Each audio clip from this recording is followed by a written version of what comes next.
আসসালামু আলাইকুম, সবাইকে স্বাগতম জানাচ্ছি তারেক একাডেমিতে। আমি তারেক আছি আপনাদের সাথে। আজকের ফটোশপ টিউটোরিয়ালে আমরা দেখব যে এই যে ছবিটি রয়েছে, এই ছবিটির মূলত যে রেলিংটি রয়েছে সামনের দিকে, এই রেলিংটিকে কীভাবে রিমুভ করা যায় কোনো ধরনের কোনো ক্ষতি না করে। আমরা একটা ছবি দেখাচ্ছি যে এই ছবিটি মূলত রেলিংটি সরানোর পরে, এবং আমরা যদি এই রেলিংটিকে সরাই নিই তাহলে আমাদের পরবর্তী ছবিটি হচ্ছে এরকম। তো আমরা ঠিক এই ছবিটির রেলিংটিকে মূলত রিমুভ করব। তো প্রথমেই আমরা একটি নতুন লেয়ার ক্রিয়েট করে নেব। নতুন একটি লেয়ার নিয়ে নিচ্ছি। এরপর আমরা এখান থেকে ব্রাশ টুল সিলেক্ট করব। ব্রাশ টুল সিলেক্ট করার পর আমরা এখান থেকে ফরগ্রাউন্ড কালার এবং ব্যাকগ্রাউন্ড কালার আমাদের এখানে ঠিক রাখতে হবে। ফরগ্রাউন্ড কালার থাকবে হোয়াইট এবং ফরগ্রাউন্ড কালার থাকবে ব্ল্যাক এবং ব্যাকগ্রাউন্ড কালার থাকবে হোয়াইট।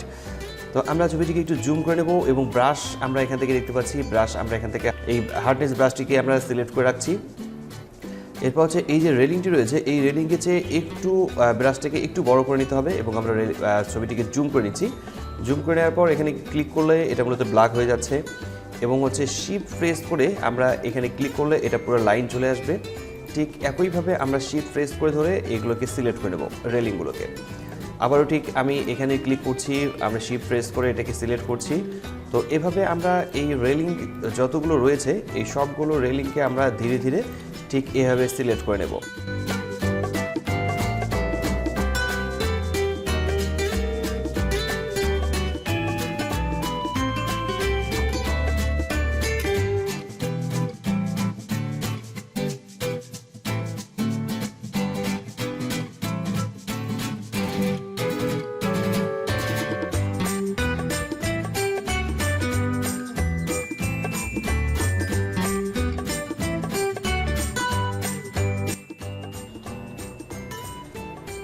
আমরা মূলত একদিকে রেলিংগুলোকে সিলেক্ট করেছি এবং অপর সাইডে যে রেলিংগুলো রয়েছে এই অপর সাইডের রেলিংগুলো আমাদেরকে মূলত সিলেক্ট করতে হবে।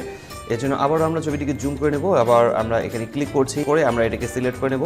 আবারও এখানে সিলেক্ট করছি, শিফট প্রেস করে আমরা একে সিলেক্ট করে নেব ঠিক এভাবে। তো রেলিংগুলোকে আমরা ধীরে ধীরে মূলত একটু ধীরে ধীরে সিলেক্ট করে নেব।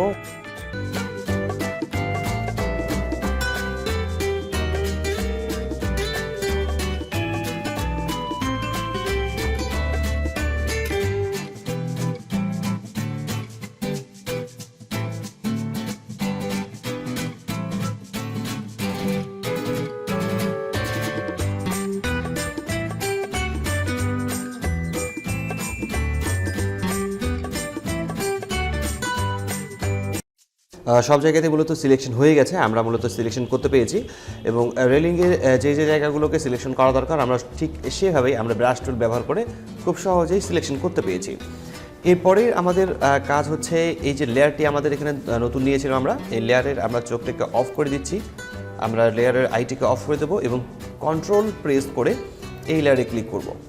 কন্ট্রোল প্রেস করে আমরা যখন এখানে ক্লিক করব, আমরা যে জায়গাগুলোকে সিলেক্ট করেছিলাম সবগুলোই সিলেকশন হয়ে গেছে। এখন সিলেকশন মুডে আছে, এটা সিলেকশন মুডে আছে। সিলেকশন মুড থাকা অবস্থাতে আমাদেরকে ছবির লেয়ারটিতে ক্লিক করতে হবে। আমরা যে ব্যাকগ্রাউন্ড লেয়ারটি রয়েছে আমরা ছবির লেয়ারটিতে ক্লিক করব। তারপর চলে যাবো আমরা এডিটে ক্লিক করার পর আমরা এখান থেকে ক্লিক করছি ফিলে ক্লিক করার পর এখানে থাকবে কন্টেন্ট অ্যাওয়ার্ড, নর্মাল থাকছে এবং 100% থাকবে। এখন ওকে লেখা দিয়ে ক্লিক করতে হবে। ওকে লেখাতে ক্লিক করার পর এটা পুরো ম্যাজিকের মতো কাজ করবে এবং আমরা কন্ট্রোল ডি প্রেস করে ডিসিলেক্ট করব। তাহলে দেখতেই পাচ্ছেন যে খুব সহজেই এখানে যে রেলিংগুলো ছিল সেই রেলিংগুলোকে আমরা রিমুভ করেছি কোনো রকমের কোনো ঝামেলা ছাড়া। এরপরও বেশ কিছু রিটাচিং রয়েছে, যেমন কিছু কিছু জায়গায় কালো কালো দাগ রয়েছে এবং রেলিংটি একটু দেখা যাচ্ছে যে কোথাও কোথাও একটু ঝামেলা রয়েছে। তো এই জায়গাগুলোকে রিটাচিং করতে হবে। আর রিটাচিংয়ের জন্য আমরা একটু ছবিটিকে জুম করে নেব। যেমন এখানে কালো স্পট রয়েছে, এখানে রেলিংটি ভালোভাবে আমাদের সিলেকশন হয়নি জন্য এটা মুছে নিই। তো এই কাজটি করার জন্য আমরা চলে যাব spot healing brush tool select করব এবং আমরা এখানে ড্র্যাগ করে এটাকে আমরা রিটাচিংয়ের মধ্যে নিয়ে আসবো, অর্থাৎ এটাকে ক্লিয়ার করে নেব। ঠিক এভাবে আমরা এটাকে ক্লিয়ার করে নিচ্ছি। একটু জুম করে নেবেন। জুম করে নেওয়ার পর আপনাদের যেখানে যেখানে প্রবলেম আছে সেই জায়গাগুলোকে ঠিক করে নিতে হবে, অর্থাৎ কালো কালো যেখানে দাগ রয়েছে সেগুলোকে ঠিক করে নিতে হবে। ঠিক এভাবে আপনি একটু ধীরে ধীরে ছবিটিকে যদি একটু রিটাচিং করে নেন তাহলে খুব সহজেই আপনার এই ছবিটি মূলত চমৎকার হয়ে যাবে এবং বোঝা যাবে না যে এখানে কোনো কিছু ছিল।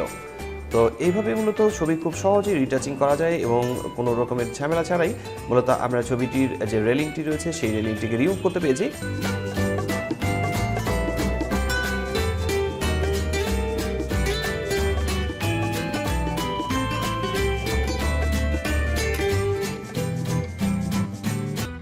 তো এখানে খুব সহজেই দেখতে পাচ্ছেন যে আমাদের যে ছবিটি ছিল এই ছবিটিতে একটি রেলিং ছিল, এই রেলিংটাকে আমরা খুব সহজেই মূলত রিটাচিং করেছি এবং এখান থেকে রিমুভ করেছি কোনো রকমের কোনো ঝামেলা ছাড়াই।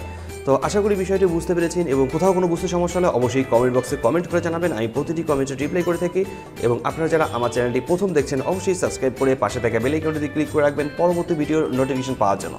আজকের টিউটোরিয়ালটি এখানে শেষ করছি, দেখা হচ্ছে ফটোশপের নতুন কোনো টিউটোরিয়ালে। ততক্ষণ পর্যন্ত সবাই ভালো থাকবেন আর সুস্থ থাকবেন। ধন্যবাদ সবাইকে, আল্লাহ হাফেজ।